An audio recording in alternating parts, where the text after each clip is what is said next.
A'udzubillahi minasyaitonirrajim. Bismillahirrahmanirrahim. Assalamualaikum warahmatullahi wabarakatuh. Kembali lagi bersama Mang Sukir, yang tentunya akan menemani teman-teman semua dengan sebuah kisah-kisah horor dan mistis. Dan untuk cerita kali ini, Mang Sukir akan menceritakan sebuah kisah yang berjudul Perempuan yang Meninggal Saat Nifas. Cerita ini ditulis oleh Yusyusni. Dan bagi teman-teman yang penasaran dengan sang penulis atau ingin membacanya secara langsung, teman-teman bisa langsung kunjungi link yang saya sudah siapkan, ada di deskripsi. Dan tak usah berlama-lama, mari kita ke ceritanya. Selamat mendengarkan. Mata lelaki itu mengedar setelah mendengar suara Marhamah yang menangis terseduh-seduh di pelukan suaminya. "Aku melihat sundel bolong semalam," ucap Rahmadi membuka suara, membuat semua orang yang ada di sana melihat keadaannya melongo. Jadi benar isu itu, bahwa mendiang Rati semasa hidupnya menganut ilmu hitam. Maka dari itu arwahnya tak tenang dan meneror warga, celetuk salah seorang. Marhamah bangkit dengan wajah sembab. "Tidak mungkin keponakanku begitu. Rati itu semasa hidupnya sangat menjaga ibadah dan harga dirinya sebagai perempuan," ucap Marhamah tak terima. Maci tahu apa? Maci kan tidak tinggal serumah dengan mereka. Jika memang Rati itu wanita baik-baik, lalu kenapa Maipah lari? Buktinya jasadnya tidak ditemukan. Itu artinya dia sudah kabur duluan, karena ia tahu salah. Anaknya juga salah, ujar yang lain menghakimi. "Itu semua fitnah," bantah Marhamah dengan suara parau.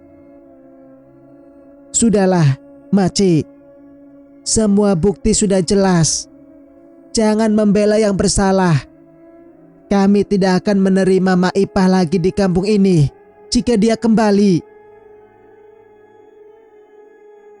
"Sudah, biar Allah yang membalas perbuatan mereka," ucap sang suami menenangkan Marhamah. Sebelum kembali, Marhamah mendekati Rahmadi yang diam saja tanpa bersikap, layaknya orang yang dipercaya di kampungnya. "Inilah kepala desa di kampung ini. Diam saja dan tidak bisa ambil sikap atas warganya yang arogan. Semoga Allah membalas semua perbuatan kalian," tegas Marhamah di akhir. Semua diam, memberi jalan dia keluar dari rumah tersebut bersama sang suami. Sebelum pergi, ia menoleh ke belakang, melihat rumah adiknya yang sudah rata dilahap oleh si jago merah. "Di mana kau, Pah?" gumamnya. Suami Marhamah menuntun kembali istrinya untuk pulang. Sementara di tempat lain, di tengah lautan sana, Firdaus bisa tersenyum senang karena akan kembali ke daratan bertemu dengan anaknya setelah hampir seminggu mencari nafkah. Karena cuaca cukup bagus, ikan yang didapat cukup banyak. Terbesit di dalam hati, apa saja yang akan dibelikan untuk Raila dan Maipah nanti. Fir, alhamdulillah, hasil tangkapan kita kali ini lumayan banyak." Teman Firdaus menyenggol bahunya. Saat itu Firdaus tengah duduk di ujung kapal sambil memandangi lautan luas di tengah gelapnya malam, hanya ditemani oleh cahaya rembulan dan jutaan bintang. Dari sejauh mata memandang, terlihat kerlap-kelip lampu dari kapal lain. Matanya mengharap akan melihat tepi daratan yang masih sangat jauh. "Kau rindu dengan anakmu?" Tanya temannya lagi. Firdaus mengangguk. Rindu yang luar biasa. Bukan hanya pada Raila, tetapi Ratih. Ia berniat setelah turun dari kapal akan singgah sejenak ke makam istrinya. Tapi entah kenapa perasaanku tidak enak, ucap Firdaus. Itu hanya perasaanmu saja. Kau sudah makan. Itu si Kasmin masak mie instan. Di dalam kapal yang sering disebut-sebut oleh masyarakat itu juga ada perlengkapan dapur seperti kompor dan peralatan masak lainnya.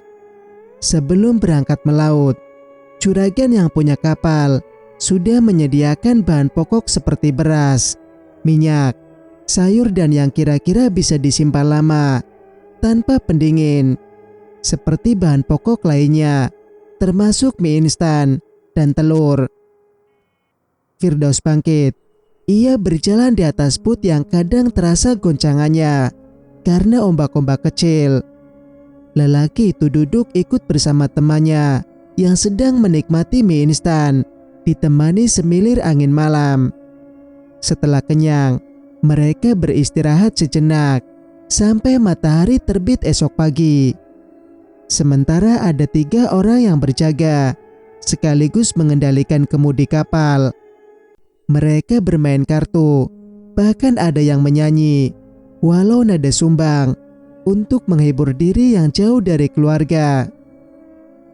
Firdaus memilih istirahat, tubuhnya meringkuk, sambil memandangi dompet yang terdapat selembar foto almarhumah Ratih, tengah tersenyum manis. Ia kecup lama foto Ratih, berharap bisa mengobati kerinduannya.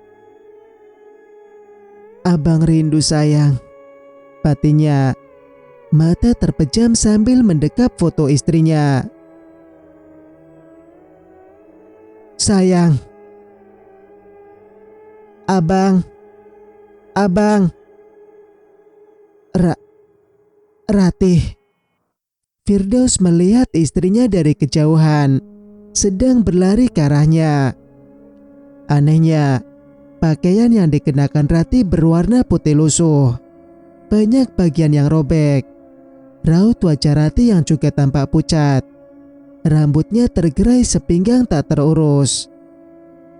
Firdaus mundur beberapa langkah saat sang istri semakin mendekat. Wajah Ratih berubah-ubah, kadang menyedihkan, bahkan menyeramkan. Jangan mendekat. Kau bukan Ratih, ucap Firdaus yang seolah tidak mengenali istrinya lagi. Napas Ratih tersengal. Ada kekecewaan terhadap sang suami karena tidak ingin didekati. Bulir bening tumpah di kedua sudut matanya. Abang tidak mencintai adik lagi, tanya Ratih. Kau bukan Ratih istriku, bantah Firdaus yang terus mundur. Bang, tolong aku. Ratih mendekat. Jangan mendekat. Kini yang Firdaus lihat bukan istrinya, tetapi sosok menyeramkan, persis sundel bolong. Bang, jangan mendekat. Jangan, pekik Firdaus dengan lantang. Matanya langsung nyalang terbuka. Ia melirik kiri kanan, masih dalam posisi terbaring. Teman di sebelahnya mendengkur keras. Firdaus bangkit sambil menyeka keringat. Astagfirullahaladzim. Apa maksud dari mimpiku ya Allah? Gumam Firdaus sambil berlinang air mata. Raut wajah Firdaus muram karena mimpi semalam. Ia sampai memicit dahi berkali-kali karena terbayang wajah Ratih yang berubah menakutkan di dalam mimpinya. Tak sadar kapal yang ia naiki telah menepi ke dermaga. Firdaus naik membawa tas di pundaknya dan juga menenteng ikan segar hasil melaut beberapa hari. kapal pencari ikan itu masih berlabuh di sana, menuruni muatan hasil tangkapan yang akan dibawa ke tempat pelelangan ikan. Salah seorang temannya akan mengurusi penjualan bersama pemilik kapal. Hasilnya akan dibagi nanti. Biasanya Firdaus akan mampir terlebih dahulu ke warung biasa untuk menikmati secangkir kopi. Tetapi kali ini ia memilih langsung pulang ke rumah. Lagi pula, pakaian yang dikenakannya sudah sangat basah karena sempat membantu menuruni ikan juga walau sebentar. Ia merasa aneh saat berjalan kaki pulang menuju rumah Maipah. Semua orang yang berjalan berhadapan dengannya tak mau bertegur sapa. Bahkan ada pula yang sengaja memalingkan muka. Makin tak enak perasaan Firdaus jadinya. Langkahnya dipercepat agar cepat sampai ke rumah. Namun, semakin ia cepat, makin kencang debaran jantungnya melihat rumah Maipah telah rata menyisakan puing-puing kayu menghitam karena terbakar. Firdaus menjatuhkan ikannya tanpa sadar dan berlari mendekat. Air matanya tumpah tak tertahan. "Mak!" Firdaus memekik mencari Maipah. Kakinya memutar dengan mata mengedar ke sekeliling. Firdaus berlari ke rumah tetangga. Pintu mereka tertutup rapat.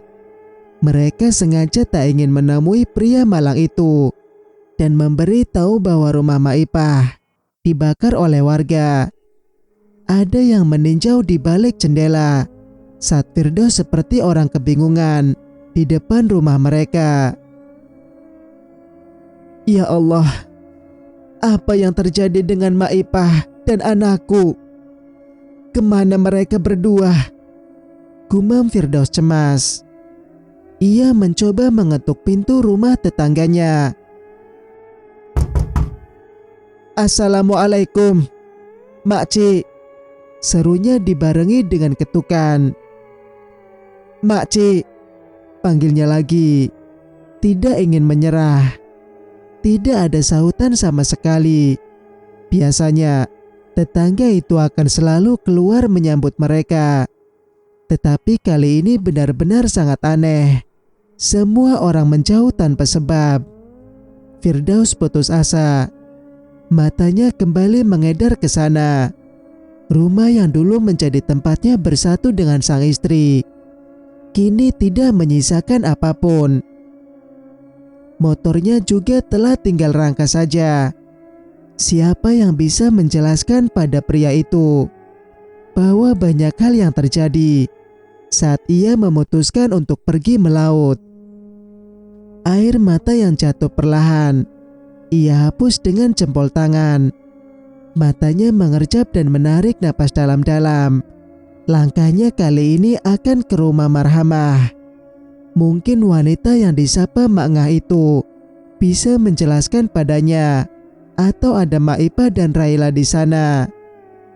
Firdaus mengambil ikan yang terjatuh tadi. Ia berjalan menuju rumah Marhamah saat ada yang lewat di jalan, dan itu kebetulan Zainal. Firdaus menghadang jalan pria dalam pembakaran rumah Maipah itu. "Bang Zainal, tahu di mana Maipah dan Raila?" tanyanya. Zainal tersenyum ketir. Firdaus mengulang pertanyaan yang sama lagi. "Mungkin sudah mati terbakar." Jawaban Zainal yang terkesan ketus itu membuat sepasang netra membulat sempurna. "Bang, jangan bercandalah. Abang pasti tahu kenapa rumahku dibakarkan." Firdaus terus mendesak Zainal. Pria di hadapan Firdaus itu menghela napas panjang. "Iya, aku tahu. Rumah itu terbakar karena ulah istrimu yang bergentayangan meneror warga sini," ucap Zainal penuh penekanan. "Maksudnya?" Firdaus mengernyit. Kau tidak tahu apa yang terjadi selama kau pergi, Fir. Istri Darwis selalu kerasukan arwah istrimu, sampai sering mengalami pendarahan dan telah meninggal dunia. Rati menjadi sundel bolong dan meneror banyak warga saat melintas area perkuburan itu malam-malam. Itu karena apa arwahnya bisa gentayangan? Karena dulu semasa hidupnya menganut ilmu hitam. Astaghfirullahaladzim. Tidak mungkin. Rati tidak mungkin seperti itu. Aku paham betul bagaimana ia selama hidupnya. Jangankan berbuat buruk, sholat saja ia tidak pernah tinggal, ujar Firdaus. Alah, kamu itu terkena peletnya, Fir. Sudahlah. Aku mau lanjut ke warung. Lantas Zainal pergi, meninggalkan Firdaus yang terguncang. Lelaki itu melirik kiri kanan. Hanya tatapan sinis yang didapatkan. Hanya marhamah satu-satunya yang akan ia dengar. Setengah berlari, Firdaus menuju rumah kakak dari mertuanya itu. Sementara di tempat lain, subuh sekali Mak Ipah sudah membersihkan rumah Hamidah. Mulai dari mencuci piring, menyapu halaman rumah. Ia tidak enak hati tinggal menumpang lama di rumah Hamidah. Entah kemana lagi ia akan pergi. Kalau ke rumah Marhamah, ia takut warga akan menyerangnya lagi. Mana suara tangisan Raila yang membuat bising. Takut si empunya akan merasa terganggu. Serba salah jadinya. Mak Ipah, kok nyapu sambil gendong Raila? Protes Hamidah yang baru keluar dari kamarnya. Masih memakai piyama. Iya, tidak apa-apa ketimbang di kamar. Mak suntuk. Mak Ipah masih fokus menyapu. Hamidah, itu anaknya Firdaus kau gendong. Kasihan neneknya, ucap Ilyas di depan pintu kamarnya. Pria tua itu juga baru bangun. Ia berlalu ke belakang setelah menyuruh Hamidah menggendong Raila. Ilyas terkesan cuek dengan kehadiran Mak Ipah di rumahnya. Tetapi ia tak tega melihat Raila yang terus menjerit saat digendongan neneknya. Hamidah mengambil Raila dari Mak Ipah. Ia membawa bayi itu ke dalam kamarnya. Di dalam sana Raila langsung diam. Mak Ipah mulai tersentuh hatinya melihat kebaikan Hamidah. Setelah selesai membereskan rumah Hamidah, Mak Ipah masuk ke dalam kamar Hamidah, hendak melihat cucunya sedang apa di dalam sana. Ternyata Hamidah sudah tidak berada di dalam kamar. Wanita itu sedang mandi. Raila tinggal sendiri di atas ranjang sambil mengempeng. Sayang. Mak Ipah duduk di tepi ranjang, memandangi cucunya yang sedang menikmati empengnya. Kasihan sekali kau, nak. Coba ada ibumu di sini. Kau akan terurus tumbuh kuat karena disusui langsung oleh ibumu, ucap Mak Ipah. Tiba-tiba pandangannya teralihkan pada bingkai foto di atas nakas. Di sana terlihat Hamidah dan Ratih berfoto sambil berpelukan. Ratih mengenakan kerudung putih dengan baju putih dan rok biru sama seperti Hamidah. Ternyata mereka memang sudah berteman sejak lama. Tapi Mak Ipah baru tahu Hamidah setelah Ratih tiada. Mak Ipah mengambil bingkai foto tersebut, lalu diperhatikan wajah anaknya yang cukup lama. Sambil mengenang Ratih saat masih duduk di bangku sekolah menengah pertama. Takut dianggap lancang, Mak Ipah kembali meletakkan bingkai foto tersebut ke tempat semula. Tak sengaja pandangan Mak Ipah teralihkan pada kain putih yang tersembul keluar dari laci. Pintu kamar terbuka. Maipa tersentak kaget.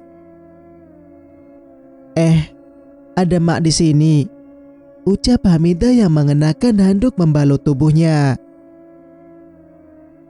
Maaf, Mak sudah lancang masuk ke kamar kau Hamidah.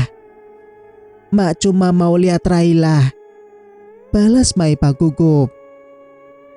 Hamidah terdiam sejenak. Dia berjalan mendekat ke nakas. Kain putih yang tersembul itu ia masukkan semua ke dalam laci. Apa itu Hamidah? Tanya Maipa penasaran. Kain bakal buat baju lebaran nanti, Mak, jawabnya. Oh, Mak bawa Raila keluar ya. Hamidah mengangguk sambil meneguk saliva. Ia membiarkan Maipa membawa Raila keluar. Di tempat lain. Apa?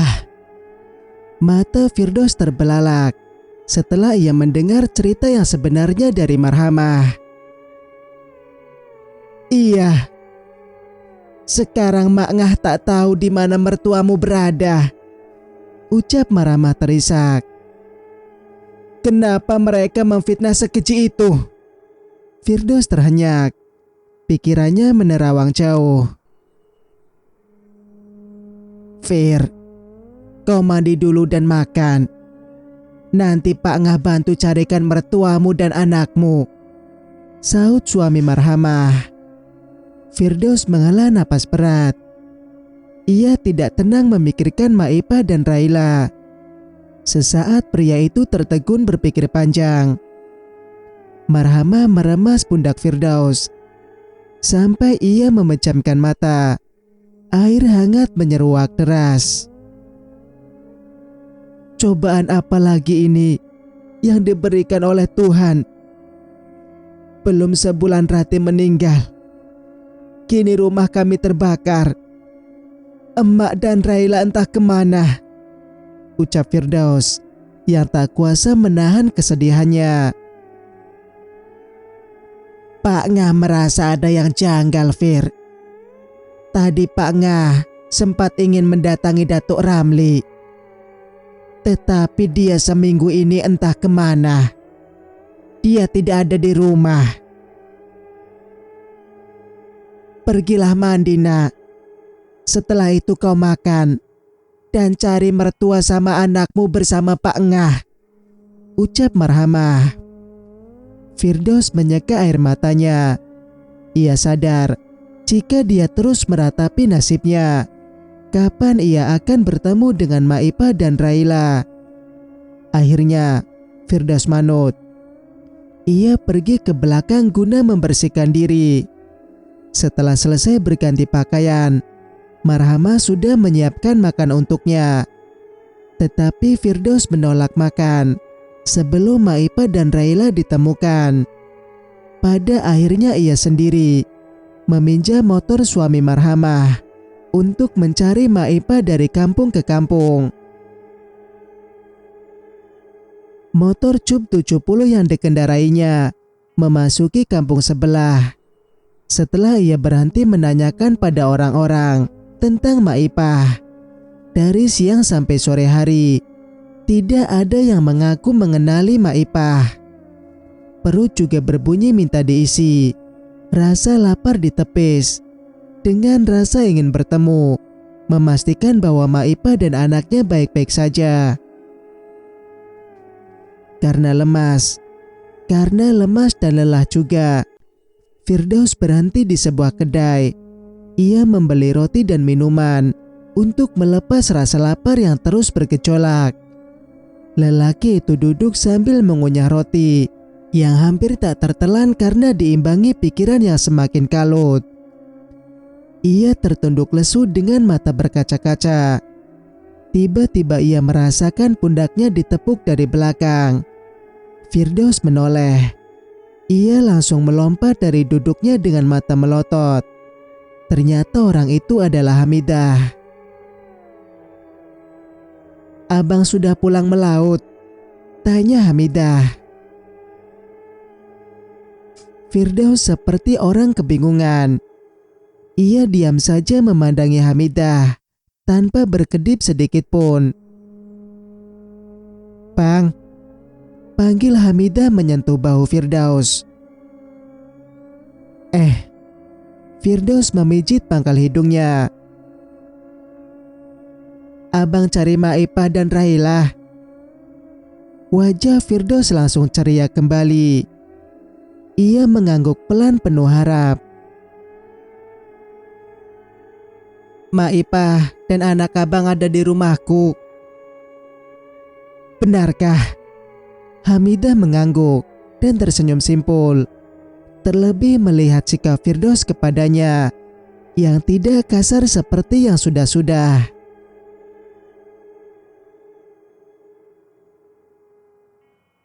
Cerita pun bersambung. Jika kalian suka dengan ceritanya, jangan lupa untuk like, komen, dan subscribe channel ini agar bisa mendengarkan cerita-cerita berikutnya.